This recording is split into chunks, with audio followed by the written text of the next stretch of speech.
I wonder if that brat in your belly is okay. Haha. Ixaciaces.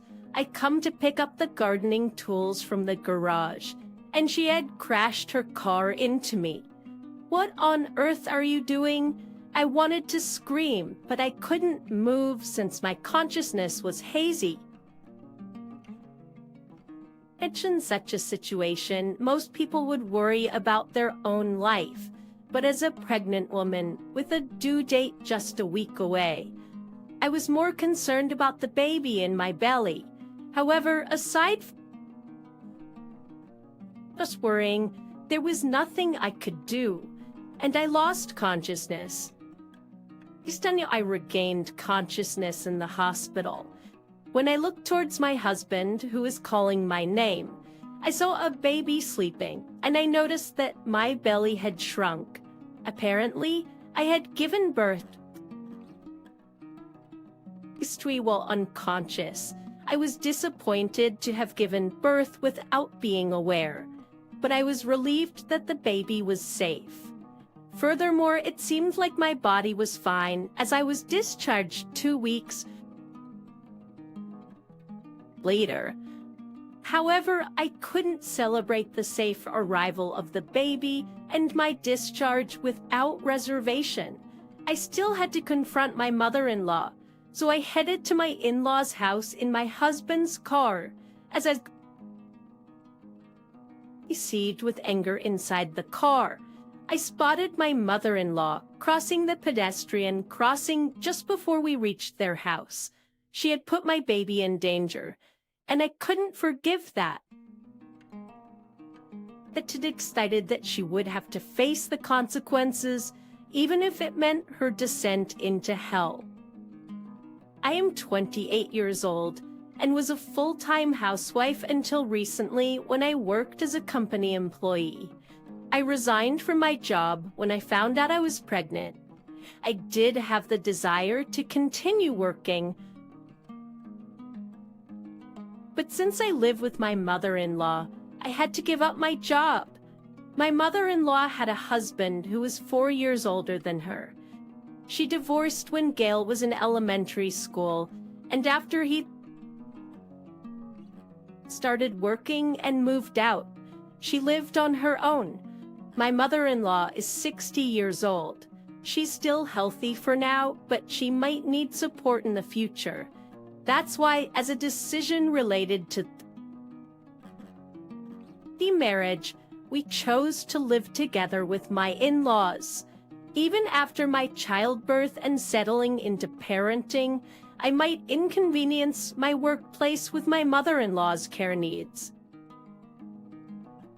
Thank you. Now both our child and mom can feel at ease. I'm sorry. My husband and mother-in-law were grateful for my decision to quit my job.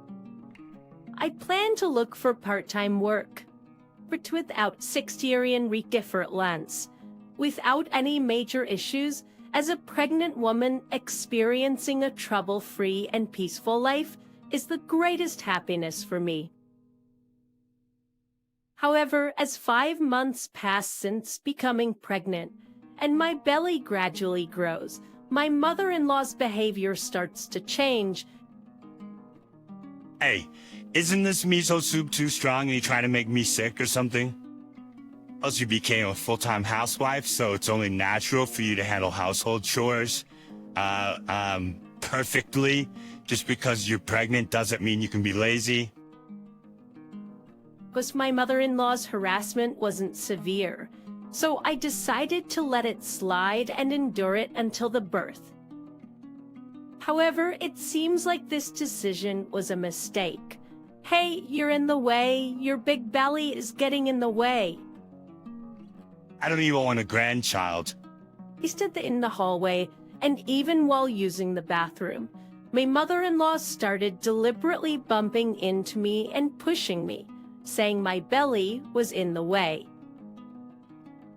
She even went as far as saying she didn't want a grandchild, which I found surprising. Regardless of her true intentions, her actions could potentially be dangerous. In fact, she had already pushed me a few times and almost caused me to fall. Despite enduring it until now, I decided to speak with my husband about my mother-in-law's behavior. However, instead of stopping the harassment,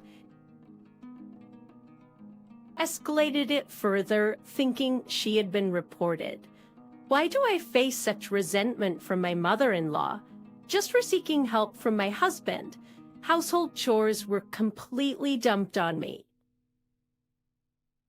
Stick sections, nagging increased, and she became more forceful in pushing and bumping into me. I considered having my husband talk to her again, but feared that it could escalate the situation further, potentially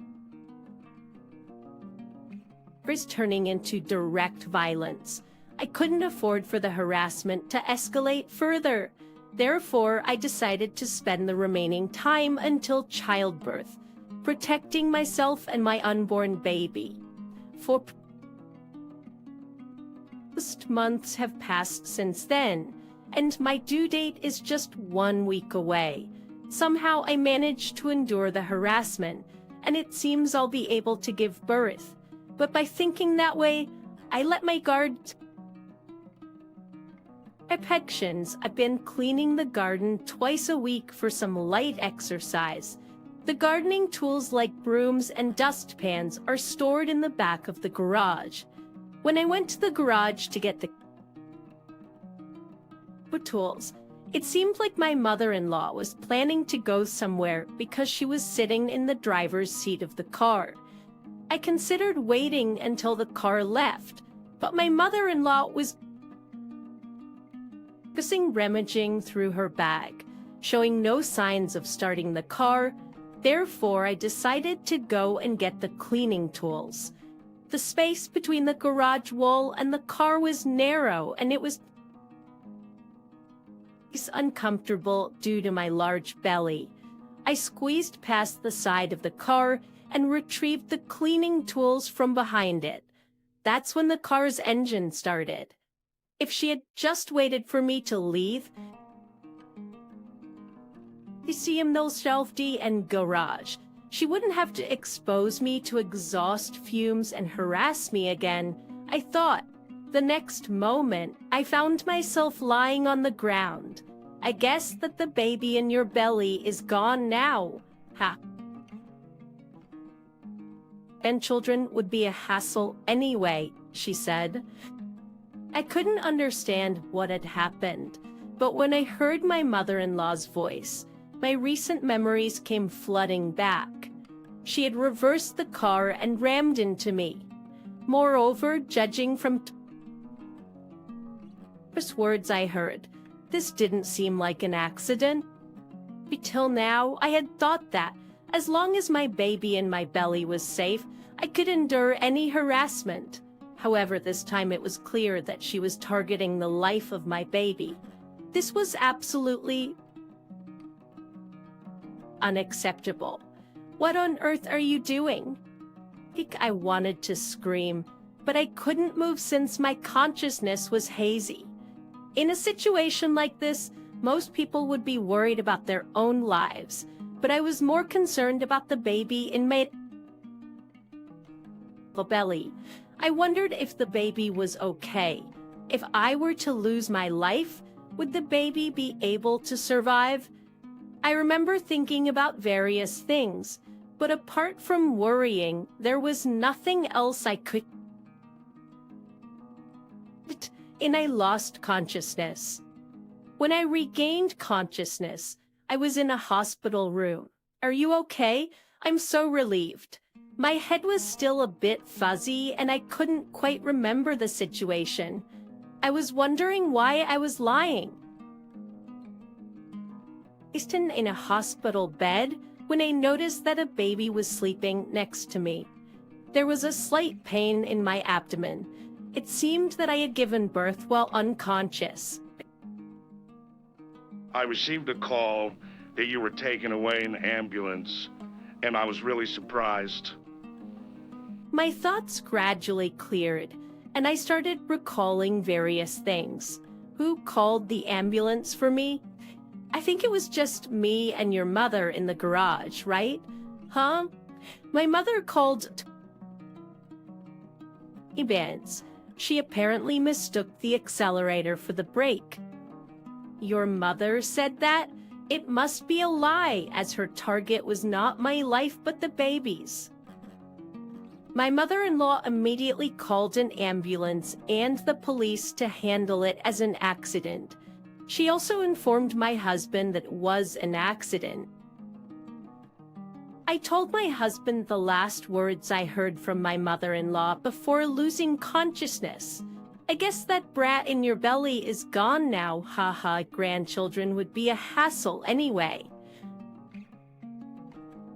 That's right. I remember those words clearly because, they were shocking. Hearing my story, my husband also seemed shocked. But for now, let's put aside what my mother did and focus on your recovery. I'll handle the rest. It's in the end, due to the injuries from the accident, I couldn't be discharged until 2 weeks later. It was considered a relatively fast recovery. In these 2 weeks, my husband and I discussed our future course of action, and he carried out the decisions we had made together. When my husband returns home, he'll have to face my mother-in-law, but we can't let her know about our plans. So I only informed her about my physical condition and gave the excuse that, due to accident, I didn't want to see my mother-in-law yet to make sure she wouldn't visit. On the day I was discharged from the hospital, I headed to my in-laws' house in my husband's car to confront my mother-in-law. As I seethed with anger in the car, I spotted my mother-in-law crossing the pedestrian walkway just before arriving at my in-laws' house. I hope she experiences the same thing. Just crash into her already. Ritually, I wanted to say that, but I couldn't bring myself to do it. My husband noticed my mother-in-law and honked to get her attention. Hey, where are you going? I told you to wait at home. It was faster than I thought, you know? Just forget about that. Get in the car quickly. There's something more important to discuss than dinner. I looked at my mother-in-law, and my anger escalated. I don't think I've ever expressed such strong anger in my life. That we drove back to my in-laws' house, and we're leaving this house. Once we arrived at my in-laws' house and began our discussion, I immediately confronted my mother-in-law with the conclusion. Of mother-in-law, I know what you did. You deliberately targeted my baby in my belly, didn't you? Outside of Stafford, I was like, what's going on all of a sudden? It was just a mix-up between the accelerator and the brake. I'm old too, so it couldn't be helped, right? It was just a mix-up between the accelerator and the brake. I'm old too, so it couldn't be helped, right? So you'll forgive me, won't you? That wasn't an accident. It was deliberate, right? You were targeting my baby in my belly, weren't you? I heard your words. I have something to say to you, mother-in-law. Except for information about my physical condition, my husband hasn't conveyed anything to you. So it was news to me that you knew I was conscious. Clearly, there was a sense of urgency in your expression. You heard my words, but were you sure that there was clear, and even if you heard it, there's no evidence, right? There could be the possibility of your misconception or false accusations, couldn't there? Yeah, would you believe such words? Did she think it would be disadvantageous to talk to me? Mom, haven't you bullied your daughter-in-law before? There have been instances of violent behavior, and you've even told her to get an abortion, right? Why did you dislike me having a baby so much, Sadie? Actually, as the due date for the birth approached, my mother-in-law seemed to believe that the grandchild was about to be born. She apparently devised a plan to target the baby's life by driving her car in beam. I had decided to do yard work twice a week, so the crime would be relatively easy to commit. I understand your feelings, Sadie, but I will never forgive you for targeting the baby. No matter how much you cry and beg, we will leave. I will go back to my parents' house with the baby, and my husband has already arranged for a weekly apartment and is preparing to leave this house. Mom, it's unfortunate, but that's how it is. We will move out of this house for now, and we've made preparations until we find a new place. During the 2 weeks we were in the hospital, we prepared to move out of the house. That's right, it's my fault, so there's no choice. I understand. A mother-in-law, knowing that we had already made preparations, gave in without resistance. She seemed to consider our leaving as a way to atone for her actions. However, after being targeted for my suicide baby, I couldn't forgive her with just that. Presume you hit me with your car, didn't you? You will pay compensation for that. You didn't say anything for 2 weeks, so why now? It's only natural after causing an accident. Did you think nothing would happen if you didn't say anything? There's no statute of limitations for settling traffic accidents. The deadline for claiming damages in personal injury accidents is also 5 years, so it's okay for us not to contact you. For now, we'll move out of this house, and we've made preparations until we find a new place. Based on the nature of the accident and injuries, the compensation could be around $28,000. My mother-in-law, abandoned by us, was also told that she might have to pay $28,000 all of a sudden. Her face turned pale upon hearing this possibility. My mother-in-law is only covered by mandatory liability insurance, and I know that. The insurance likely covers up to $9,000. The insurance likely covers up to $9,600. My mother-in-law will have to pay the remaining $18,400 out of pocket. Furthermore, my mother-in-law doesn't have much money. The family lives in a rented house, and her car is a used compact car. She doesn't have any significant assets. Therefore, my mother-in-law will have to find work at the age of 60 to pay off the debt. Given the current situation, it will be tough. At first, I consulted with a lawyer to see if there could be any charges, such as bodily harm or abortion, because my mother-in-law intentionally rammed her car into me. However, it was difficult without evidence. Nevertheless, when I heard about the compensation I could claim, I thought it would be adequate payback. So I decided to pursue a legitimate claim for compensation from the accident. Now I'll have to live a difficult life on my own, and I can't afford that money. Look, in a few years, I might need home care services. You're leaving the house, but we're still family, right? You won't say something so cruel, you. Now, my mother-in-law suddenly mentioned the word family. Someone who tried to harm my baby's life can't be considered family, right? Gil, you won't abandon me, will you? I raised you with all my might.